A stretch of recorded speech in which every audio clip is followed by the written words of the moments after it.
leen ñu àq tey nag moom am ngeen ay gan ñan la waa sapeur pompier bu Thiès seeni doomu ndey seeni dëkkaale donc yéen ñu tax a jóg moo tax tey ci journée bi ñu njëkk leen a choisir comme sama naataango bi na mu ko waxee jamono ji kan moo soxlawul chauffeur non je pense que tout le monde a besoin d'un conducteur kon nag mosoon naa fi taxaw at war na mat ñaar wala ñetti at ci gannaaw ci mbaar mi laa taxawoon ma ne chauffeur yi xamu leen seen bopp mu am ñu ma ne woon bu ko ci jaarati ma ne ko dinaa ci jaar lu tax ma ne chauffeur xamoo sa bopp ndax lan tey képp ku jóg moo xam malade moo xam kuy dem marché moo xam président de la république këru diine yi këru cosaan yi kilifa aada yi xale ndaw mag góor jigéen ñépp a soxla chauffeur fu waay toll balaa moo mën a dem ak dikk foog chauffeur kon nag chauffeur yi yéen dañ leen a war a sargal ku nekk foo mënta toll war nga leen nokkel donc looloo tax nag tey ci journée bi ñu njëkk leen a choisir le choix a été porté sur vous comme ça ñu ñëw ci yéen mën a waxtaan ak yéen yéenay ubbi débat journée sapeur des pompiers bi sapeur pompier bi voilà donc nag waxtaan bi ñu ngi koy lal ci lii di accident ndaxte accident mooy li nga xam ne jamono ji moo ruube réew mi loolu nag dafay doon waxtaan joo xam ne ñun ak yéen dañ koy ku ci nekk danga ciy jëriñoo ndax accident pour mu mën a am ne nañu ñett la ba jiitu ne nañu mbedd mi la mbedd nag mën na doon tali mën na doon rang-rang mën na doon sax bayaal mais dañu naan mbedd mi la mbedd mi baax na baaxul mbedd la ñaareel bi ñu ne lan ñu ne oto la il faut mu am oto bi moo xam baax na baaxul waaye moom bokk na la deuxième cause bi indi accident ñetteel cause bi lu mu doon ne nañu kakay war muy chauffeur waaye ci ñoom ñett ñi ki ci gën a am importance mooy chauffeur bi ndax mbedd mi fa mu ne moom kese du créer accident gare routière oto yaa ngi nii gaare kenn mbëkku ci kenn parce que kenn utiliser wu leen kon man chauffeur bi may jël oto bi teg ko ci kaw tali bi di ko déplacer mooy waral nag muy indi jéeya kon nag l'artisan l'acteur principal d'un accident ñun chauffeur yi moo waral nag waxtaan bi ñu gën koo porter ici à la gare routière pour ngeen dégloo ñoo xel te xam ne liñ leen di wax nii ñun aussi ça nous incombe ndax ay oto la ñuy yor te ay chauffeur a ci ne ñun ak yéen ñoo bokk tali bi te fu jéeya amee ngeen wooñu fu ñu leen soxlaa laaj leen kon na ñun ñoo bokk liggéey bi léegi nag tali bi dafa am nu mu bindoo tali boo mënta gis dafa am ay normes yi lan la moo xam autoroute la ndax léegi ci la ñu toll am na route nationale am na nag ay route secondaire et cetera bu ci nekk dafa am yaatuwaay bu ñuy tuddee emprise donc emprise am dafa am luñ ciy rëdd nga xam ne tali bi day wax ak yow kooku yéen a ma ko gën a xam du lu ma leen di jàngal waaye dañuy yeesalaat rek ñu am dégg ngeen léegi nag ci kaw tali boobu nee nañu am na ay rëdd am na ay plaque muy les signalisations horizontales ak verticales waaye tam am na benn signalisation bu des mooy ki taxaw ci kaw tali bi moo xam ASP la wala gendarme wala policier kooku mooy matal circulation bi moom bu taxawee rek lële dafay daal di neutre la mu wax mooy am ba keroog mu fay jógee ñu appliquer la tegu ci kaw tali bi mais tali bi su baaxee su bonee oto bi su baaxee ak su bonee waaye yow nga nite mat nga xam nooy dawee ci tali bu bon bi te yor sa oto bu jagadi amaana sax jëye dina manqué waaye nag oto balaa moo daw il faut mu jag kooku nag nañ ko waxtaan ba pare mais nag jagadi mën na la dab ndax oto machine la mun ngay daw ba ci kanam mu am benn défaillance technique buy arrivé oto bi moo xam lu mel ni frein loolu yëpp dañuy dal donc situation boobu yow miy dawal yow yaa war a mën a fexe nooy maîtriser oto ba naxanteeg moom ba am noo koy wàccee ci tali bi te jëye du am waaye nag la ñuy wax le risque zéro n'existe pas risque zéro ça n'existe pas mais la fi indi waxtaan bi yëpp mooy nan la ñu war a mën a def ba nga xam ne il y aura moins de risques d'accident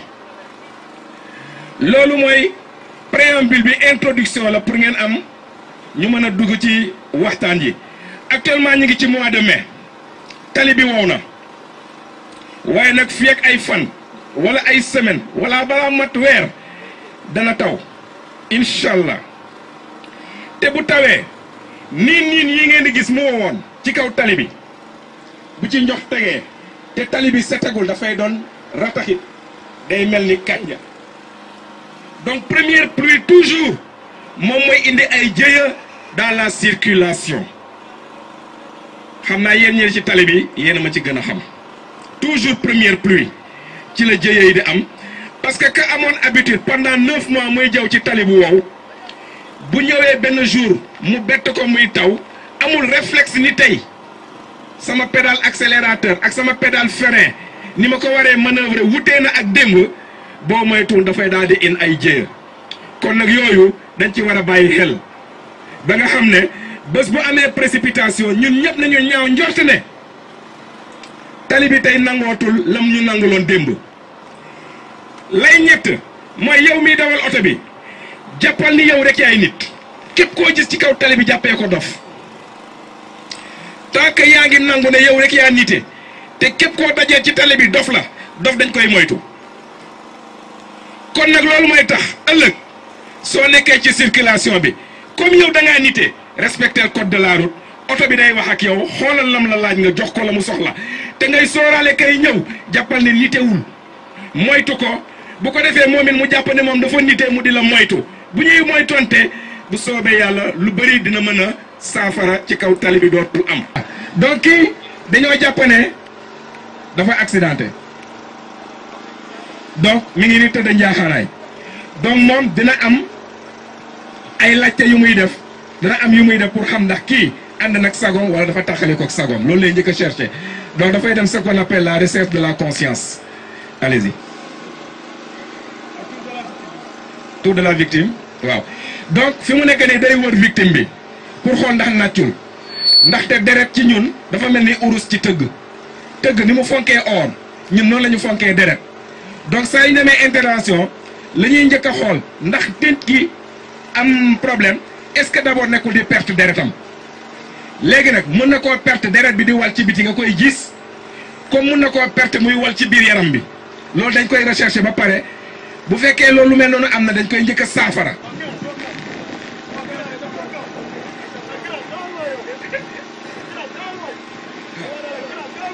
donc mu ngi koy laaj. su koy laaj da koy lakkal kàllaama yu bëri mun na ko lakkal olof bambara joola séeréer lu ne la koy lakkal ba pare naan ko bësal samay loxo bu dee yaa ngi may dégg wala nga xippi say bët bu dee mënoo wax donc yooyu yëpp mu ngi ko ciy wax. donc fu mu nekk nii victime bi mi ngi seere loxo yi di ko wan ni mënuma wax waaye sentir naa yëg naa ne ki am na ku may wàllu si donc ci kaw loolu lan lay def da koy daal di tëddal ñaaxanaay parce que kii ànd na ak sagoom voilà. donc nee na dafay préparer victime bi mooy mango boobu ma leen waxoon donc moom day fekki mango bi ole mu déplacé ko mais da koy fekki fa mu ne moo waral muy jóg di bouger yu bëri yi voilà gis ngeen ko day jàpp tànk bi xëcc ko ba mu jub bu paree mu dégg ñëwaat jàppaat beneen tànk bi du tayal de day jógaat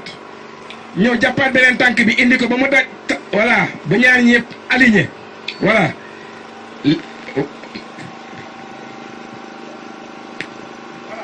léegi nag bu ko defee loxo yi mu def ko le long du corps mu jub voilà léegi nag mu ñëw ceinture bi bu dee takk na ceinture wala geño gi mu tekki ko mu yolom bu dee jigéen la nga jaarale sa loxo ci ginnaaw nga tekki soutien-gorge bi pour mu oyof deret bi mën a di circuler normal bu dee dafa takk cravate da ngay yolomal cravate bi bu fekkee dafa takk ay dàll yu am lacet da ngay tekki lacet jarul ngay génnee dàll bi da ngay tekki lacet bi rek yolomal ko pour deret bi mën a circuler normal bu ko defee nit kooku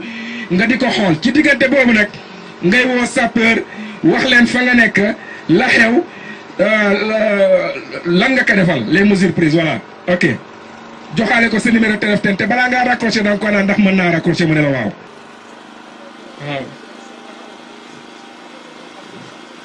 waaw numéro jël sama numéro téléphone 77 034 29 52 waaw. maa leen di signaler fii dafa am ku fi daanu quoi garage Thiès li précisément garage taxi yi fu ñuy gaare quoi waaw ku góor la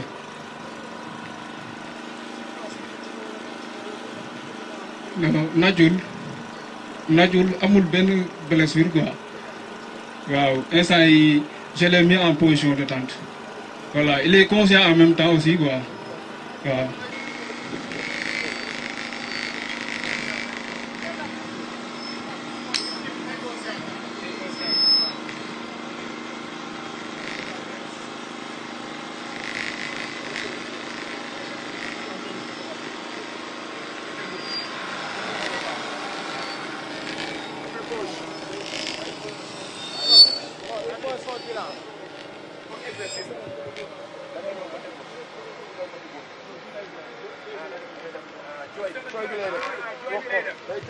waa fi mu nekk nii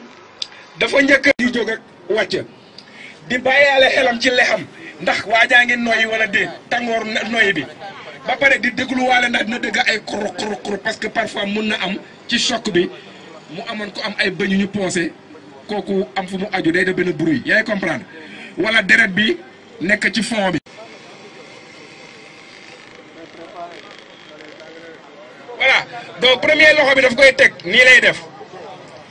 loxo bi dafa war a teen jàkkaarloog asamaan parce que loxo bi mooy doon tableau de booram ci lay xool comme ni ngeen di dawalee oto di xool tableau de bord moom ci loxo victime bi lay xool mooy doon tableau de booram aywa.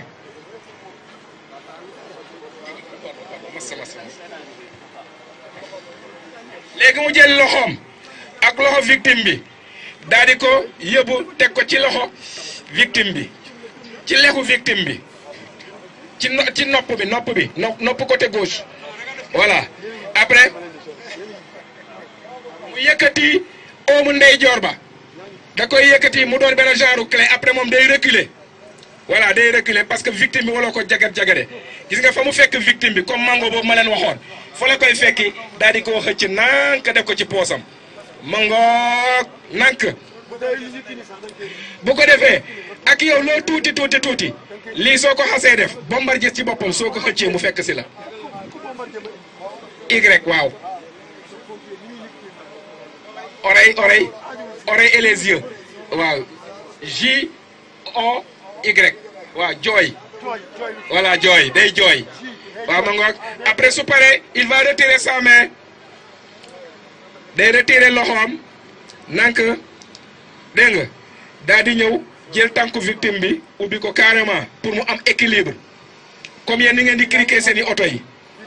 bu paree mu delluwaat ci bopp bi defar ko ba nga xam ne waa ji bu fekkee nii mu tëddee amoon na deret gu nekk ci biir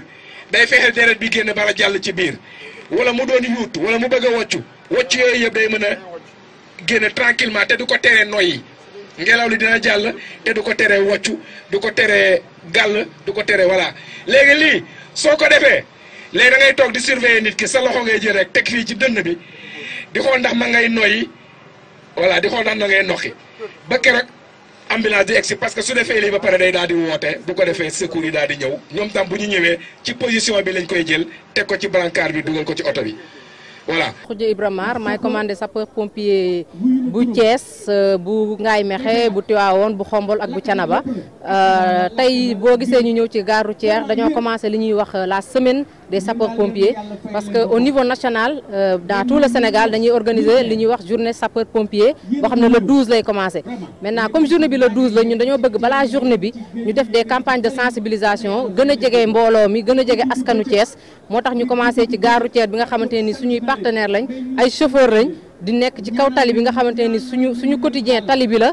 donc moo tax ñu ñëw def sensibilisation bi wax dëgg yàlla ñoom aussi ñu accueillir ñu déglu ñu def fi ay démonstration yu am importance buñ fi jógee dañuy dem ci lycée yi dinañ dem ci marché yi donc tey ba àllarba ci loolu mooy nekk suñuy activité alxames incha allah ñu ubbi suñuy porte wax sénégalais yëpp mais particulièrement la population de Thiès ñu ñëw biir camp ba xool ni ñuy liggéeyee gis suñu matériel gis lan mooy suñu quotidien chaque jour li ñuy def aljuma ñu noppaliku ji dem julli ji juma samedi incha allah ñoom ñu ñëwaat ci biir camp ba ànd ak ñun ñu def ce qu'on appelle une randonnée pédestre de 5 kilomètres. étape bu njëkk bi ngeen amal ko ci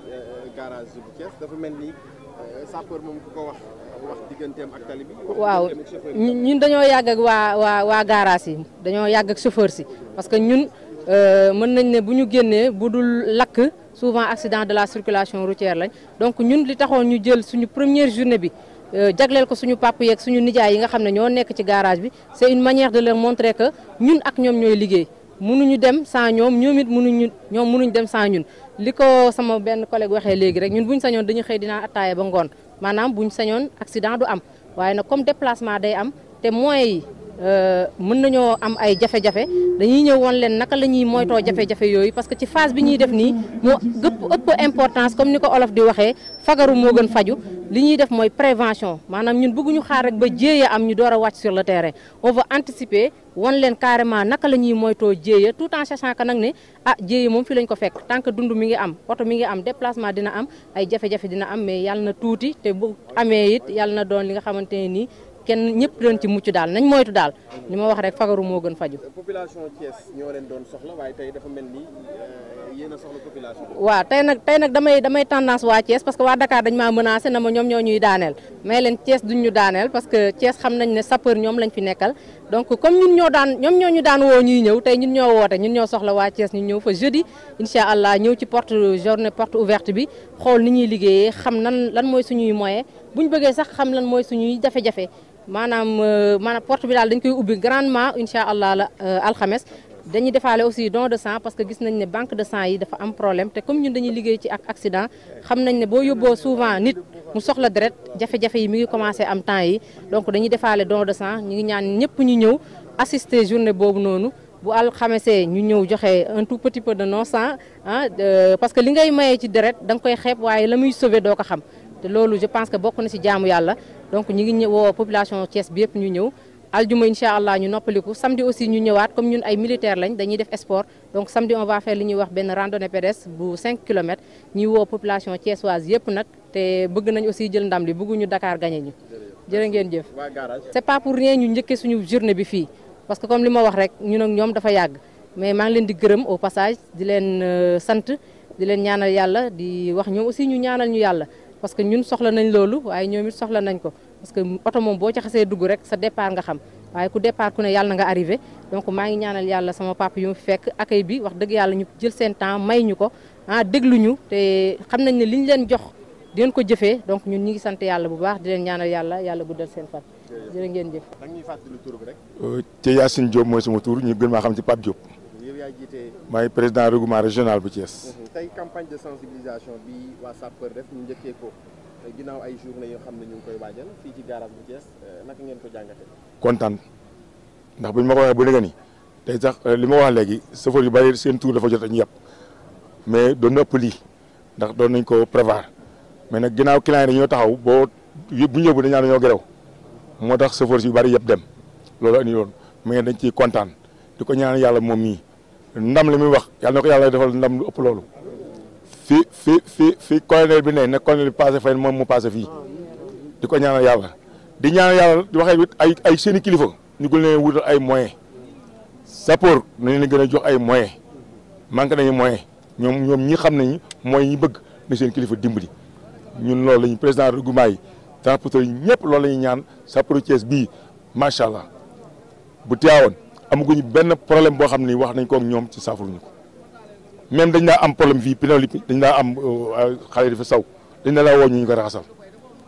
lépp moom ñu mësaa woo vraiment ñu ko defal ànd bi yàgg na comme ni mu waxee yàlla na gën a yàgg yàlla def ko jàmm. soxla nañ leen xëy na yéen a ngi waajal bés bi. waaw moom incha allah li mu wax lépp incha allah